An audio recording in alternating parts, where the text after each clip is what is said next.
നമസ്കാരം, എല്ലാവർക്കും മലയാളി വാർത്താ പ്ലസിലേക്ക് സ്വാഗതം. ഗാസ യുദ്ധം 6ാം മാസത്തിലേക്ക് പ്രവേശിക്കുമ്പോൾ താൽക്കാലിക വെടിനിർത്തലുമായി ബന്ധപ്പെട്ട് ഇനിയും ഒരു തീരുമാനമെടുക്കാൻ ഇസ്രയേലിനോ ഹമാസിനോ കഴിഞ്ഞിട്ടില്ല. റമസാൻ വൃദ്ധാരംഭത്തിന് മുൻപേ വെടിനിർത്തൽ ഉണ്ടാകുമെന്ന പ്രതീക്ഷയിൽ കഴിഞ്ഞ ഞായറാഴ്ച ആരംഭിച്ച കൈറോ ചർച്ചയിൽ ഇസ്രയേൽ നിസ്സഹകരിച്ചതോടെയാണ് പരാജയപ്പെട്ടത്. ഗാസയിലെ വെടിനിർത്തലും ബന്ദി കൈമാറ്റവുമായി ബന്ധപ്പെട്ട ചർച്ച ഈ മാസം 10-ന് വീണ്ടും പുനരാരംഭിക്കും എന്നാണ് പുറത്തുവരുന്ന റിപ്പോർട്ടുകൾ. ഹമാസ് പ്രതിനിധി സംഘം ഇന്നലെ മടങ്ങി. എന്നാൽ റഫ അടക്കമുള്ള മേഖലകളിൽ ആക്രമണം ശക്തമാക്കുമെന്ന് ഇസ്രയേൽ പ്രധാനമന്ത്രി ബെഞ്ചമിൻ നെതന്യാഹു പ്രഖ്യാപിച്ചു.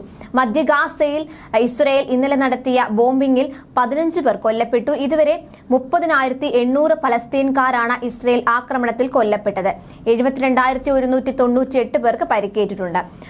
അധിനിവേശ വെസ്റ്റ് ബാങ്കിലെയും കിഴക്കൻ ജെറുസലേമിലെയും അനധികൃത ഇസ്രയേൽ കുടിയേറ്റക്കാരുമായി സാമ്പത്തിക ബന്ധങ്ങൾ പാടില്ലെന്ന നോർവീജിയൻ കമ്പനികൾക്ക് നോർവേ സർക്കാർ നിർദ്ദേശം നൽകി. വെസ്റ്റ് ബാങ്കിലെ ഇസ്രയേൽ കുടിയേറ്റം രാജ്യാന്തര നിയമങ്ങളുടെ ലംഘനമാണെന്ന് ചൂണ്ടിക്കാട്ടിയാണ് ഉത്തരവ്.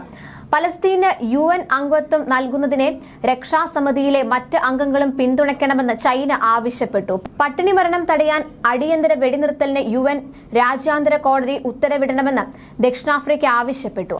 അതേസമയം 5 മാസം പിന്നിടുന്ന യുദ്ധത്തിൽ 75% ജനങ്ങളും വീട് വിട്ട് പലായനം ചെയ്ത ഗാസയിൽ മുഴുപട്ടിണിയാണ്.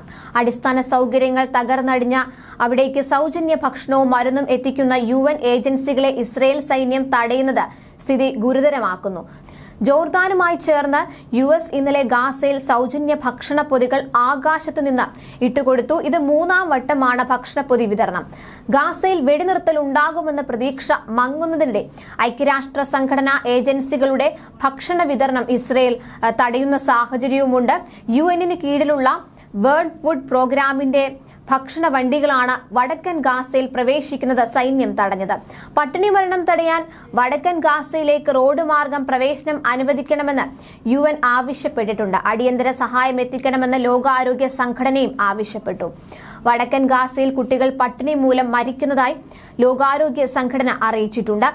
ഭക്ഷണത്തിന്റെ അഭാവം 10 കുട്ടികളുടെ മരണത്തിനും ഗുരുതരമായ പോഷകാഹാരക്കുറവിനും കാരണമായി എന്ന് WHO മേധാവി Tedros Adhanom Ghebreyesus social media പോസ്റ്റിൽ കുറിച്ചു.